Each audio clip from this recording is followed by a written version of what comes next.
الحمد لله نحمده ونستعينه ونستغفره ونؤمن به ونتوكل عليه ونعوذ بالله من شرور أنفسنا ومن سيئات أعمالنا من يهده الله فلا مضل له ومن يضلله فلا هادي له ونشهد أن لا إله إلا الله ونشهد أن محمدا عبده ورسوله أما بعد فقد قال الله تبارك وتعالى في القرآن المجيد والفرقان الحميد أعوذ بالله من الشيطان الرجيم بسم الله الرحمن الرحيم فيها يفرق كل أمر حكيم صدق الله العظيم وقال النبي صلى الله عليه وسلم اللهم بارك لنا في رجب وشعبان وبارك لنا في رمضان وقال النبي صلى الله عليه وسلم أحسوا هلال شعبان لرمضان أو كما قال النبي صلى الله عليه وسلم اللهم صل على سيدنا محمد وعلى آل سيدنا محمد وبارك وسلم اللهم صل على سيدنا محمد وعلى آل سيدنا محمد وبارك وسلم اللهم صل على سيدنا محمد وعلى آل سيدنا محمد وبارك وسلم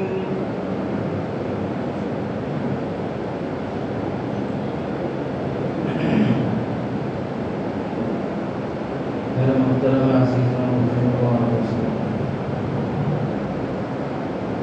قرآن مجید کی آیت کا مختصر سا حصہ اور دو حدیثیں آپ حضرات کے سامنے پڑھی گئی اور آیت کا تعلق اور احادیث کا تعلق اس مضمون سے ہے جو شعبان کے مبارک مہینے سے متعلق ہے۔ قرآن مجید میں اللہ تبارک و تعالیٰ ارشاد فرماتے ہیں ہم نے ایک رات ایسی اتاری ہے جس میں تقسیم کیے جاتے ہیں کل امر حکیم طے شدہ فیصلے امر من عندنا اور وہ اللہ کے حکم سے ہوتے ہیں۔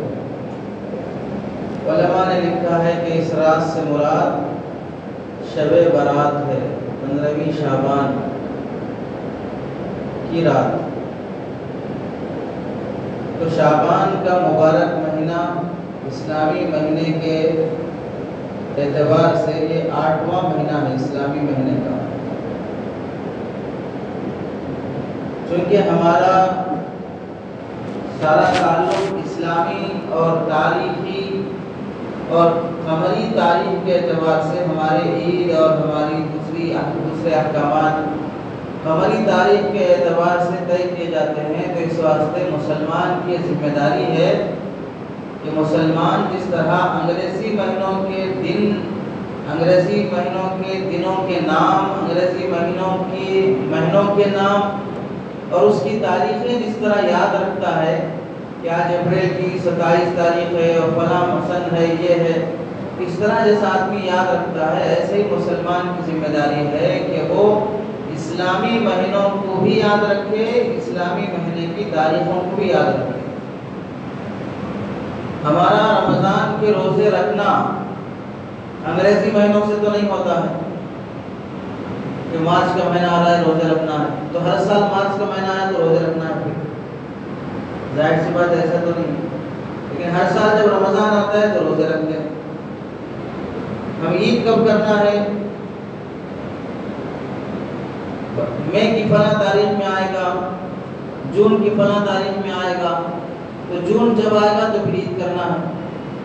تو ہمارے جو بھی عید ہو یا بقرعید ہو یا عید الفطر ہو یا دوسرے کوئی بھی ہمارے احکامات ہو، اسلامی تعلیمات احکامات ہوں جو چاند سے جڑے ہوئے ہیں، وہ اسلامی مہینے کے اعتبار سے ہے۔ تو علماء نے لکھا ہے کہ مسلمانوں کی ذمہ داری ہے کہ وہ اسلامی تاریخ کو یاد رکھیں، اور خاص طور سے حدیث پاک میں آتا ہے، اللہ کے نبی صلی اللہ علیہ وسلم نے فرمایا احصوا ہلال شعبان، شعبان کی تاریخوں کو گنتے رہو، شعبان کی تاریخوں کو گنتے رہو، تاکہ تمہیں یہ پتا چلے کہ رمضان اب کتنے دنوں میں آنے والا ہے، رمضان آنے میں اب کتنے دن باقی ہے، اور یہ گننا عصمت اور محبت کے ساتھ ہو۔ جیسے بعض حضرات جو سعودیہ گئے ہوں، باہر جاب کے لیے گئے ہوں، وہاں سے 2 سال کے بعد 4 سال کے بعد ان کے واپس انڈیا آنے کے دن شروع ہو گئے، چھٹی میں آ رہے ہوں یا کسی بھی وجہ سے وہ آ رہے ہوں، تو پھر وہ ٹکٹ اور ویزا جب بنا لیتے ہیں اپنی واپسی کا، تو پھر گنتے ہیں کہ اب 4 دن باقی مجھے جانے کے لیے، بیوی بچوں سے ملیں گے، گھر وار سے ملیں گے، دوستوں سے ملیں گے۔ تو اس تاریخ کے آنے کا آدمی کو جس شدت سے انتظار رہتا ہے، یا کوئی آدمی جیل میں ہے، اس کی رہائی کی تاریخ متعین کر دی گئی کہ فلاں تاریخ کو آپ جیل سے رہا ہو جائیں گے، تو وہ صبح شام کیسے گنتا ہے کہ فلاں تاریخ آنے میں اور اتنے دن باقی ہیں، اس کے بعد میں انشاءاللہ رہا ہو جاؤں گا۔ اور جیسے بعض مرتبہ مدرسوں میں بچے پڑھتے ہیں تو ایسی پابندی رہتی ہے کہ وہ سال میں صرف 2 بار گھر کو جانا ہے، بقرعید میں جانا اور پھر رمضان میں جانا، اس کے علاوہ بیچ میں جانا نہیں ہے۔ اتنا لمبا عرصہ بقرعید کے بعد سے لے کر رمضان تک 6-7 مہینے تک ماں باپ سے نہیں ملا ہے، بہت دور سے آ کے پڑھ رہا ہے۔ تو جیسے جیسے رمضان کی چھٹی کا دن، وہ تاریخ جو اعلان کر دیا جاتا ہے، وہ قریب آنے لگتا ہے، تو بعض کاپی میں نوٹ کر کے رکھتے ہیں کہ اب تاریخ یہ تاریخ ہو گئی، یہ ریٹ مارتے جاتے ہیں کہ اب دن قریب آ رہے ہیں، کہ اب میں گھر جاؤں گا، چھٹی آنے والی ہے۔ تو جیسے ان دنوں کو آدمی عظمت اور محبت کے ساتھ انتظار کرتا ہے، تو اللہ کے نبی صلی اللہ علیہ وسلم فرماتے ہیں کہ شعبان کی تاریخوں کو بھی اس دھیان سے یاد رکھو۔ آج شعبان کی 10 تاریخ ہو گئی ہے، اب تقریباً 20 یا 19 دن میں رمضان آنے والا ہے، شدت سے ہمیں اس کا انتظار رہے، ایسا انتظار کہ جیسے کسی دور وطن سے دور رہنے والے کو بھائی بہن سے، بیوی بچوں سے ملنے کی محبت کا جو انتظار ہے، ویسے ہمارا شدت سے رمضان سے ملنے کا انتظار ہو کہ اب دن آئے گا تو میں روزے رکھوں گا، تراویح پڑھوں گا، میرا ایک ایک عمل اس میں 70 گنا بڑھ جائے گا، اللہ ڈبل سے زیادہ ثواب دیں گے، میری مغفرت کا مہینہ آ رہا ہے، میرے لیے رحمت کا مہینہ آ رہا ہے۔ اس شدت سے آدمی رمضان کا انتظار کرے۔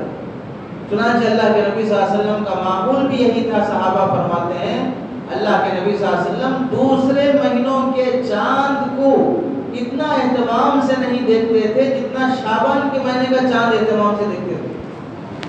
جیسے مہینہ ختم ہوتے ہی اب چاند دکھتا ہے، ہر مہینہ چاند دکھتا ہے، ہم لوگ تو صرف رمضان کے روزے کا بمشکل اور عید کا تو ضرور دیکھیں گے، چونکہ روزے تراویح اتنا بوجھ لگا ہے کہ کب یہ سر سے اترے گا، تو اس واسطے عید کا چاند دیکھ لیں تو یہ سب چھٹی مل جائے گی ہمیں اس سے۔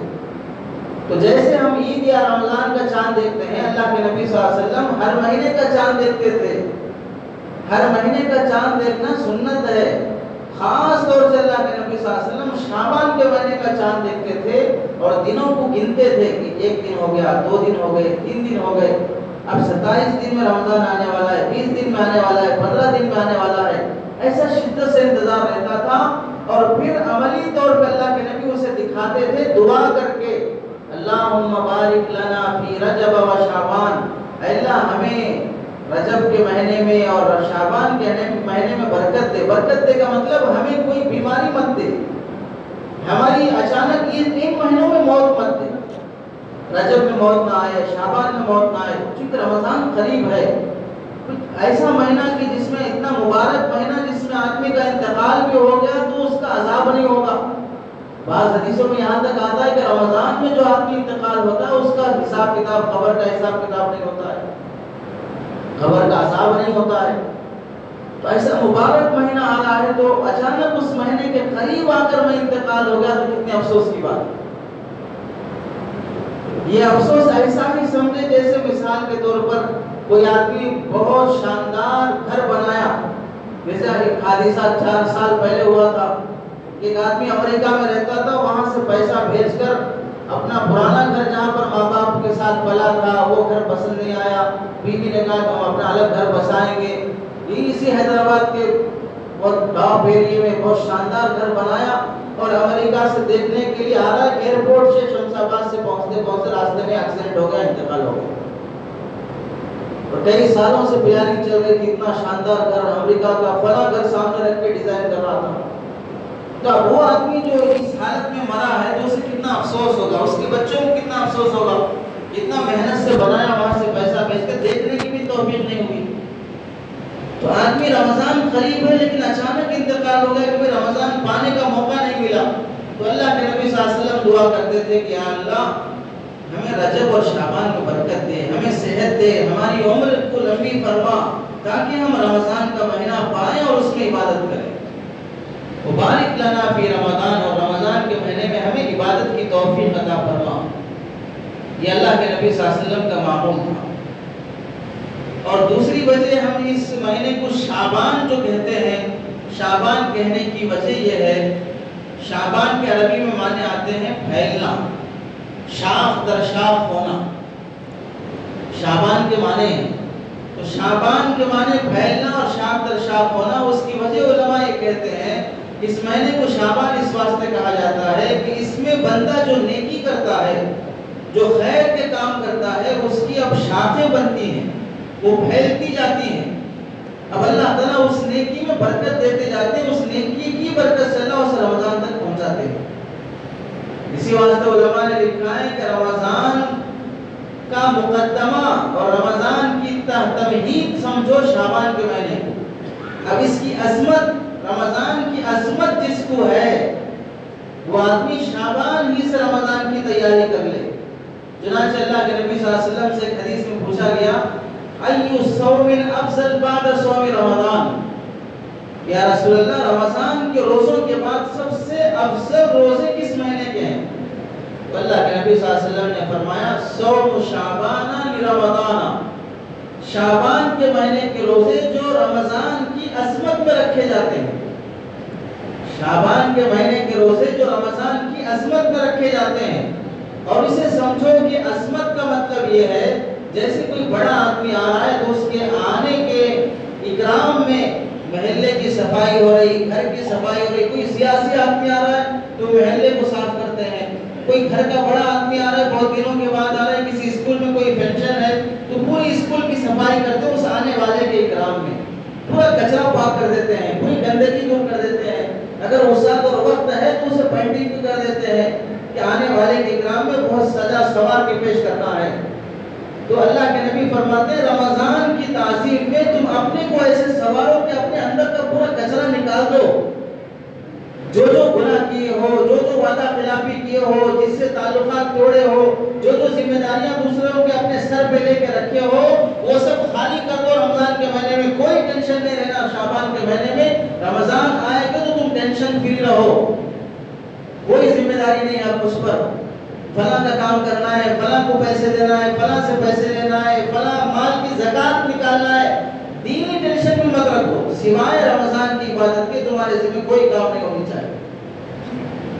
تو علماء کہتے ہیں کہ رمضان کا اکرام اس میں ہے کہ آدمی شعبان ہی سے رمضان کی تیاری کرتے ہیں. چنانچہ اللہ کے نبی صلی اللہ علیہ وسلم کا معمول یہ تھا کہ رمضان کے مہینے کے پورے روزے جس طرح اہتمام سے رکھتے تھے, حضرت عائشہ رضی اللہ تعالیٰ عنہا فرماتی ہیں اللہ کے نبی صلی اللہ علیہ وسلم کبھی ایسا ہوتا کہ مہینہ شروع ہوا, روزے رکھنا شروع کر لی, 5 دن, 1 ہفتہ, 10 دن, 15 دن روزے رکھتے ہی جا رہے ہیں. ایسا معلوم ہو رہا ہے کہ رمضان کا مہینہ ہے, پورا مہینہ روزے رکھ رہے ہیں. اور بعض مرتبہ ایسا ہوتا کہ کوئی مہینہ ایسا آتا کہ اس میں 1 روزہ بھی نہیں رکھتے ہیں, کوئی مہینہ ایسا بھی آ جاتا. حضرت عائشہ فرماتی ہیں کبھی ایسا روزے رکھتے ہیں کہ پتہ چلے گا کہ آپ روزے چھوڑیں گے نہیں, اس مہینہ پورا روزہ رکھنا ہے. اور کبھی ایسا روزہ نہیں رکھتے ہیں کسی بھی مہینے میں کہ اب معلوم ہوگا کہ اب اس مہینے میں کوئی روزہ رکھنے والے نہیں ہیں. ایام 20, 13, 14, 15 کا تو اللہ کے نبی صلی اللہ علیہ وسلم اہتمام فرماتے تھے. اس کے علاوہ نفل روزے اہتمام سے رکھنے کا اہتمام نہیں فرماتے تھے سوائے شعبان کے مہینے کے۔ شعبان کا مہینہ آتا تو اللہ کے نبی صلی اللہ علیہ وسلم رمضان کے مہینے جس طرح پابندی سے پورے مہینے کے روزے رکھتے تھے، اس طرح کبھی ایک سال ایسا کرتے کہ شعبان کے پورے مہینے کے روزے رکھتے، اور کبھی ایسا کرتے کہ شعبان کے اکثر دنوں کے روزے رکھتے تھے۔ ایک حدیث میں حضرت عائشہ فرماتی حتی یصلہ برمضان، کبھی شعبان میں جیسے ہی چاند دیکھا روزہ رکھنا شروع کیے یہاں تک کہ رمضان آ گیا، پورا شعبان روزے بھی گزر گیا، اب رمضان آیا تو پورا رمضان کے روزے میں گزر رہا ہے۔ تو اس طرح شعبان کے مہینے میں اللہ کے نبی صلی اللہ علیہ وسلم روزوں کا اہتمام فرماتے تھے۔ تو اب جب یہ منظر حضرت عائشہ رضی اللہ تعالیٰ عنہ نے دیکھا تو اللہ کے نبی صلی اللہ علیہ وسلم سے پوچھا، یا رسول اللہ، آپ شعبان کے مہینے میں رمضان کے علاوہ دیگر مہینوں میں آپ اتنے روزے نہیں رکھتے ہیں جتنا شعبان کے مہینے میں رکھتے ہیں، اس کی وجہ کیا ہے؟ تو حضرت نبی پاک صلی اللہ علیہ وسلم نے فرمایا، یکتب کل نفس میتۃ فیہ السنہ، ہر انسان جو اگلے شعبان تک، اس شعبان سے لے کر اگلے شعبان تک جس کو اس سال کے درمیان میں موت آنے والی ہے، ان سب لوگوں کی موت اس مہینے میں لکھ دی جاتی ہے۔ ازل میں لوح محفوظ میں تو لکھ دیے ہیں کس کی موت کب آئے گی، وہ تو پہلے سے طے ہے، لیکن وہاں جو طے ہے وہاں سے نکال کر اب فرشتوں کے حوالے کر دیا جاتا ہے کہ سارے انسان جو قیامت تک پیدا ہونے والے ہیں، ابھی پیدا نہیں ہوئے، ان کی موت پہلے سے لکھ دی گئی ہے، فلاں ٹائم پیدا ہوں گے، فلاں ٹائم مر جائیں گے۔ وہ جو لوح محفوظ میں لکھا ہوا ہے وہاں سے نکال کر اب اس سال کا حساب نصاب پورا دے دیا جاتا ہے کہ اب اگلے شعبان تک اتنے لوگوں کی موت ہوگی۔ موت کا فرشتہ کون ہے، اسے بلائیں گے، یہ لو اگلے شعبان تک ان سب لوگوں کو تم مار دینا ہے۔ روزی کا فرشتہ ہے، اسے بلائیں گے اور کہیں گے اگلے شعبان تک فلاں کو اتنی روزی دینا ہے۔ روزی کا مطلب فلاں پڑھ کے فارغ ہو جائے گا اسے جاب دلا دینا ہے، فلاں بزنس میں لگے گا اسے فلاں بزنس دلا دینا ہے، فلاں یہ کام کرے گا اسے اتنی آمدنی کا انتظام کر دینا ہے۔ اگلے شعبان تک جس کی جو فیلڈ ہوگی اس تمام شعبہ جات سے متعلق اس فرشتے کے حوالے کر دیے جاتے ہیں، ان لوگوں کے لیے نوکری کا، جاب کا، بزنس کا تمہیں انتظام کر دینا ہے۔ اور جو فرشتے نیکی کے کام میں تعاون کرنے والے ان کو بلائیں گے اگلے شعبان میں جو حج آنے والا ہے بیچ میں رمضان کے بعد، فلاں لوگوں کو حج پہ لے جانا ہے، فلاں لوگوں کو عمرے پہ لے جانا ہے۔ یہ سارے جو اگلے شعبان تک ہونے والے ہیں سب کو بلا کے ان فرشتوں کے حوالے کر دیتے ہیں۔ تو اللہ کے نبی صلی اللہ علیہ وسلم نے فرمایا، فَأُحِبُّ أَن يَأْتِيَ أَجَلِي وَأَنَا صَائِمٌ۔ تو عائشہ اس شعبان کے مہینے میں اگلے شعبان تک مرنے والوں کی لیسٹ تیار کر کے فرشتوں کے حوالے کر دی جاتی ہے۔ تو میں چاہتا ہوں کہ جب میری موت کا فیصلہ کیا جائے تو فیصلہ اس وقت ہو جب کہ میں روزے کی حالت میں ہوں۔ اس مہینے میں فیصلہ ہونے والا ہے موت کا، تو جب میرے حق میں موت کا فیصلہ ہوگا تو میں روزے کی حالت میں رہنا چاہتا ہوں۔ یہی سوال حضرت اسامہ بن زید رضی اللہ تعالیٰ عنہ نے پوچھا، یا رسول اللہ کہ آپ لم ارى شہرا من الشہور تصوم ما تصوم من شعبان، یا رسول اللہ ہم شعبان کے مہینے میں جتنا آپ روزے رکھتے ہیں اتنا کسی اور مہینے میں روزے رکھتے ہیں میں نے آپ کو نہیں دیکھا، اس کی وجہ کیا ہے؟ تو اللہ کے نبی صلی اللہ علیہ وسلم نے فرمایا، شہر یغفل الناس عنہ یغفل کثیر من الناس عنہ، یہ مہینہ ایسا ہے جس مہینے کے بارے میں بہت سے لوگ غفلت میں پڑے ہیں، اس کی حقیقت کو جانتے نہیں ہیں۔ بین رجب و رمضان، اور یہ مہینہ رجب اور رمضان کے بیچ میں ہے، رجب اور رمضان کے بیچ میں ہے، رجب اور رمضان کے بیچ میں شعبان ہے۔ اس مہینے کے بارے میں بہت سارے لوگ غفلت میں پڑے ہیں، اس کی فضیلت کو جانتے نہیں ہیں۔ کیوں جانتے نہیں ہیں؟ رجب کے مہینے میں تو معلوم ہے کہ بھی رجب کا مہینہ ان 4 مہینوں میں سے ہے جس کی عظمت شریعت نے اور اللہ نے بیان کر دی، تو رجب کی عظمت اس وجہ سے ہے۔ رمضان میں چونکہ روزے فرض ہیں، نیکیاں بڑھا دی جاتی ہیں، اس واسطے اس کی عظمت بھی معلوم ہے۔ اب شعبان کے مہینے میں نیکیاں بڑھانے کی بات بھی نہیں ہے اور شعبان کا مہینہ ان 4 مہینوں میں سے بھی نہیں ہے، تو اس واسطے شعبان کے مہینے کی عظمت لوگوں کے دلوں میں نہیں ہے، اس واسطے شعبان کے مہینے میں بہت سارے لوگ غفلت میں زندگی گزارتے ہیں۔ اور پھر فرمانے لگے یرفع فیہ الاعمال الی رب العالمین، اس مہینے میں بندوں کے اعمال اللہ کی بارگاہ میں لے کے پیش کیے جاتے ہیں۔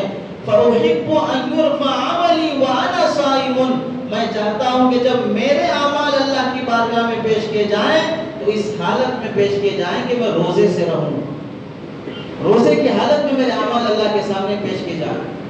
تو سرکار دو عالم صلی اللہ علیہ وسلم جن کا ہر عمل نیکی ہے، جن کی ہر بات نیکی ہے، جن کی ہر ادا ثواب ہے، تو پھر ایسے پاک نبی پاک صلی اللہ علیہ وسلم وہ روزوں کا اہتمام فرماتے ہیں، تلاوت کا اہتمام فرماتے ہیں، کثرت صوم و صلاۃ کا اہتمام فرماتے ہیں کہ اس میں ہماری موت کے فیصلے ہوتے ہیں، اس میں ہمارے اعمال اللہ کے بارگاہ میں پیش کیے جاتے ہیں۔ اس مہینے میں اللہ نے ایک مبارک رات رکھی ہے جس میں مغفرت کے فیصلے ہوتے ہیں، اس مہینے میں اللہ کی رحمت متوجہ ہوتی ہے۔ یہ مہینہ رمضان سے قریب ہونے کی وجہ سے رمضان کی عظمت ہے، جو عظمت والے کے قریب رہے گا اس کی بھی عظمت رہے گی۔ مثلا کوئی آدمی مدینے میں رہتا ہے، مدینہ شہر کی افضلیت ہے، کس وجہ سے؟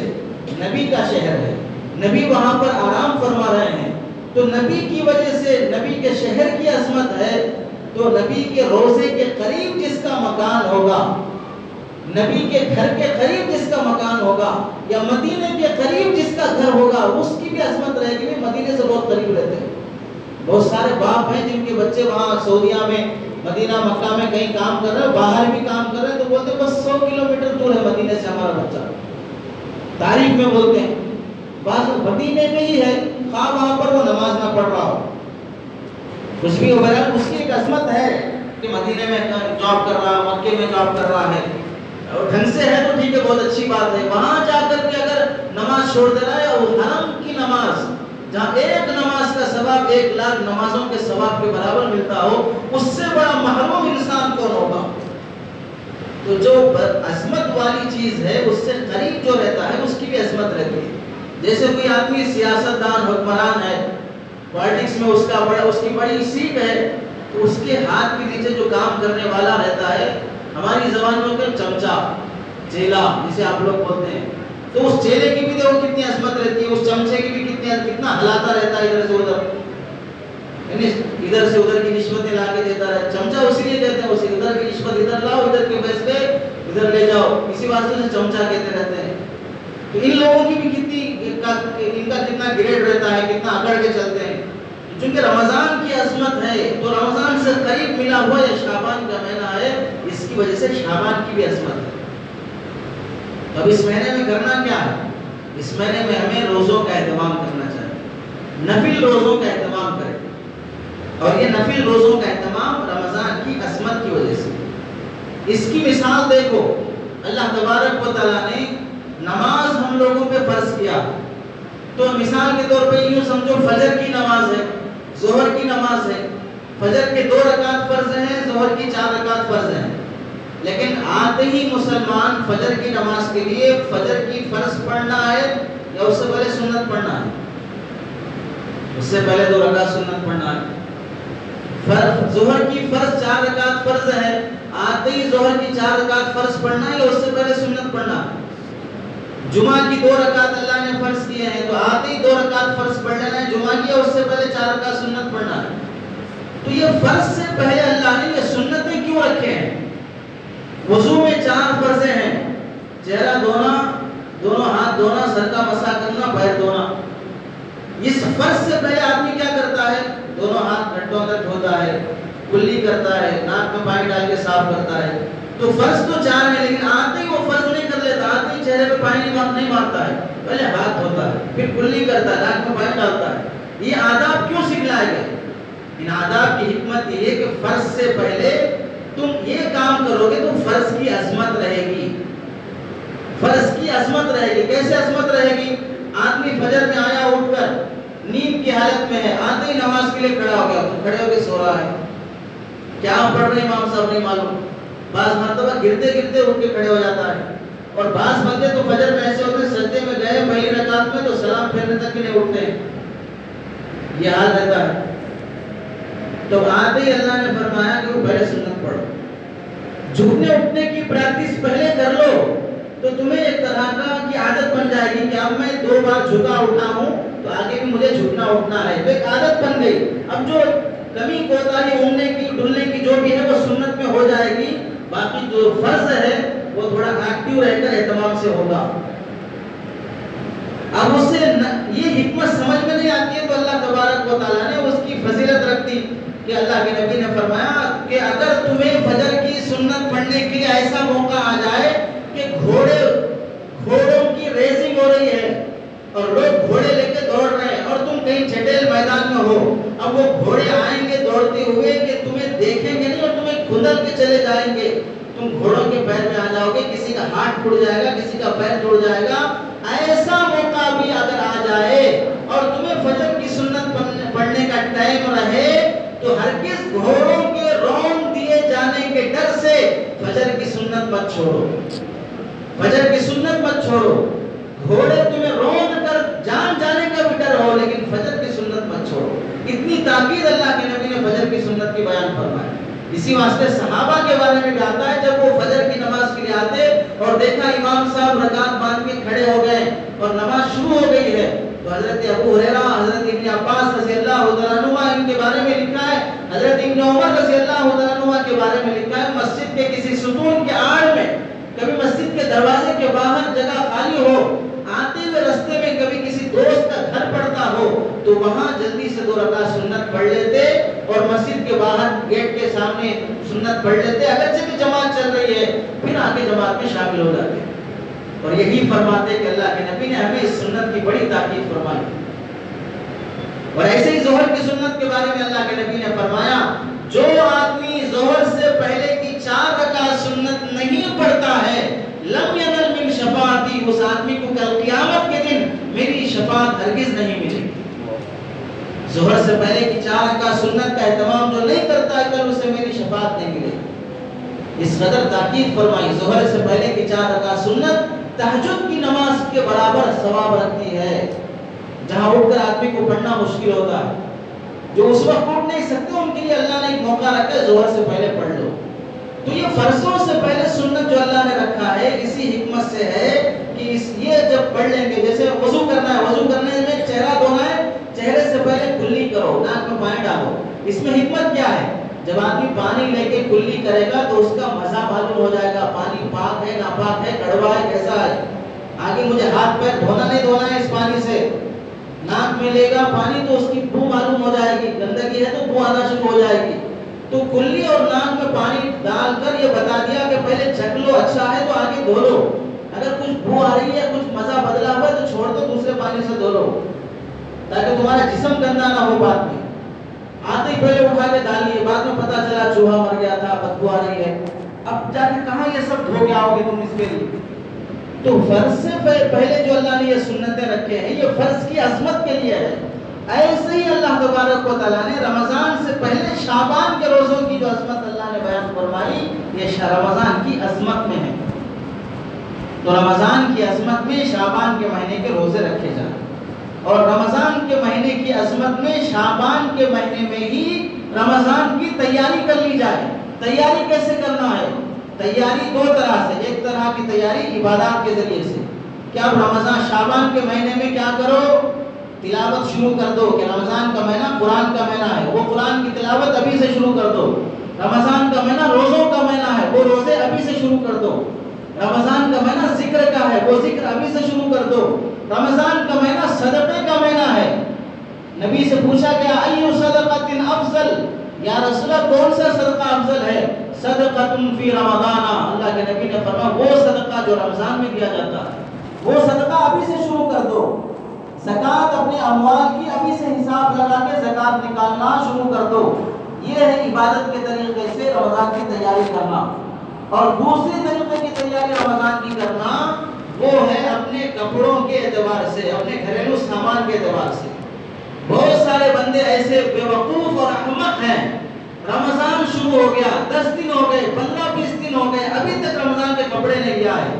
یاد رکھو رمضان میں یا رمضان کی شب قدر میں، رمضان کی عید کے موقع پر نئے کپڑے پہن کر عید کرنا کوئی سنت نہیں ہے.